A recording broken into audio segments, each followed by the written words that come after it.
19 वर्षाचा तरुण कुणाल स्वतःला संपवण्यासाठी येऊन थांबला तो अशा काठावरती की जिथे वाचवायला जायला सुद्धा कुठलीही जागा नाहीये.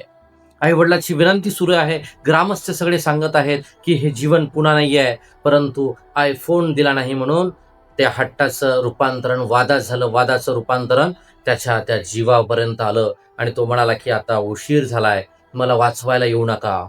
आई वडील म्हणत होते, बाळा तू म्हणशील ते मी द्यायला तयार आहे. आणि ह्याच स्थितीमध्ये तो अशा काठावरती, वडिलांना वाटलं आता माझा मुलगा धोक्यात आहे आणि वडील त्याला वाचवायला धावले.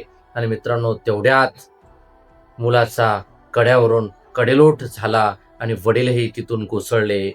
मुलगा आणि वडील आपल्या समोर तिथे डोळ्यासमोर नवरा आणि मुलगा जेव्हा जातोय तेव्हा आईला हे सहन झालं नाही आणि आईने सुद्धा क्षणाचाही विचार न करता वरून उडी घेतली आणि अवघ्या 3 सेकंदामध्ये 3 मृत्यू सर्व लोकांनी पाहिले.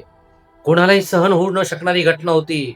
परंतु ही घटना ज्यांनी ज्यांनी पाहिली त्यांच्या मनावरती हा सगळ्यात मोठा आघात झालाय की आत्ताची मुलं काय करू लागलेली आहेत.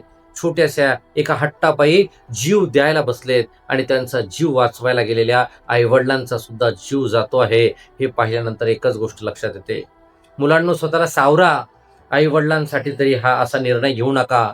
आणि असा जर निर्णय आपण घेत असाल तर सर्वच उद्ध्वस्त होऊ शकतं. हे या घटनेला आपण पाहिलंच आहे. याबद्दल आपलं काय मत आहे नक्कीच नोंदवा मित्रांनो.